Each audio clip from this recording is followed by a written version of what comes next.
Եթերում լուրերի փետրվարի 4-ի առաջին թողարկումն է, ես Մերի Դանիելյանն եմ, բարև ձեզ։ Եվ այսպես, մարդկային եղբայրության Զայդի մրցանակի հետևից Աբու Դաբի մեկնած Նիկոլ Փաշինյանն ու Իլհամ Ալիևն իրար ձեռք սեղմելուց հետո նախ հանդիպել են ընդլայնված կազմով, ապա առանձին։ Ավելի ուշ Հայաստանի կառավարությունն է հանդիպումից մանրամասներ հայտնել։ Ըստ պաշտոնական հաղորդագրության, Հայաստանի եւ Ադրբեջանի ղեկավարները քննարկել են թրիփի եւ այլ ենթակառուցվածքների նախագծերի իրականացումը։ Նրանք ընդունել են, որ երկու հասարակություններն էլ ականատես են լինում խաղաղության իրական օգուտներին առօրյայում։ Գոհունակություն են հայտնել երկկողմ մեկնարկի եւ Ադրբեջանից Հայաստան նավթամթերքի շարունակական արտահանման, ինչպես նաեւ երրորդ երկրներից հացահատիկի եւ այլ ապրանքների տարանցման իրականացման կապակցությամբ Ադրբեջանի տարածքով դեպի Հայաստան, ասված է հաղորդագրության մեջ։ Գործադիրից հայտնել են, թե կողմերը նաև ողջունել են քաղաքացիական հասարակության ներկայացուցիչների փոխայցերը եւ վերահաստատել իրենց պատրաստակամությունը շարունակելու աշխատանքը երկու երկրների միջև խաղաղության եւ կայունության հետագա ամրապնդման ուղղությամբ։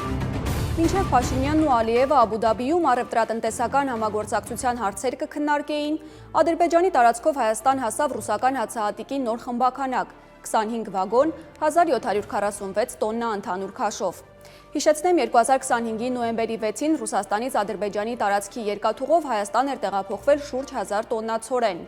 Նոյեմբերի 8-ին նույն ճանապարհով հասել էր ղազախական ցորենի խմբաքանակը կրկին 1000 տոննա։ Ֆրանսիայի ազգային ժողովը միաձայն կողմ է քվեարկել Ադրբեջանում պահվող հայ գերիների ազատ արձակման բանաձևին, հայտնել է ՀՅԴ բյուրոյի անդամ Ֆրանսահայ կազմակերպությունների խորհրդի համանախագահ Մուրադ Փափազյանը։ Լիագումար նիստին Ֆրանսիա-Հայաստան բարեկամության խմբի ներկայացրած բանաձևի նախագիծը 183 ներկաներից ստացել է 183 կողմձայն։ Իդեպ ադրբեջանական գերությունից 20 օր առաջ վերադարձած Վիգեն Էվջեքչյանի կինը Լինդան ահազանգում է Վիգենի առողջական վիճակը կտրուկ վատթարացել է։ Իշխանություն եկեղեցի հարաբերությունների սրվելու հանգամանքները պարզելու նպատակով Հայաստան է այցելել Քրիստոնեական համերաշխության միջազգային կազմակերպության պատվիրակությունը։ Կառույցի նախագահ Ջոն Էյբները, որ Էջմիածնում հանդիպել է վեհափառին, հայտարարել է, թե Գարեգին II ամուր, հաստատուն եւ վճռականությամբ լի կանգնած է պաշտպանելու ազգին, հոտին եւ կատարելու իր պարտականությունները։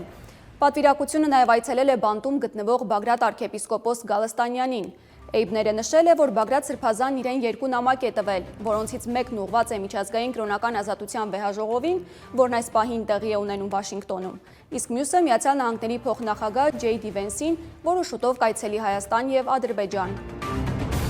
Միացյալ Նահանգների եւ Իրանի բանակցությունները Թուրքիայից կտեղափոխվեն Օման։ Ամերիկյան պարբերականները գրում են, թե Իրանը պահանջել է փոխել փետրվարի 6-ին կայանալիք բանակցությունների վայրը եւ ձևաչափը։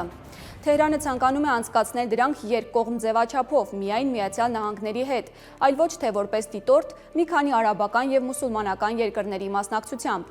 Ըստ տեղեկությունների Թրամփի վարչակազմը համաձայնել է Իրանի խնդրանքին։ Տարածաշրջանի մյուս երկրների Օմանում կայանալիք բանակցություններին մասնակցել-չմասնակցելու հարցը դեռ քննարկվում է։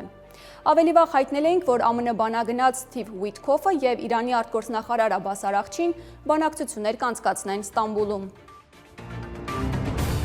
Ամերիկացի գործարար Իլոն Մասկը դարձել է պատմության մեջ առաջին մարդը, որի կարողությունը գերազանցել է $800 միլիարդ նշագիծը։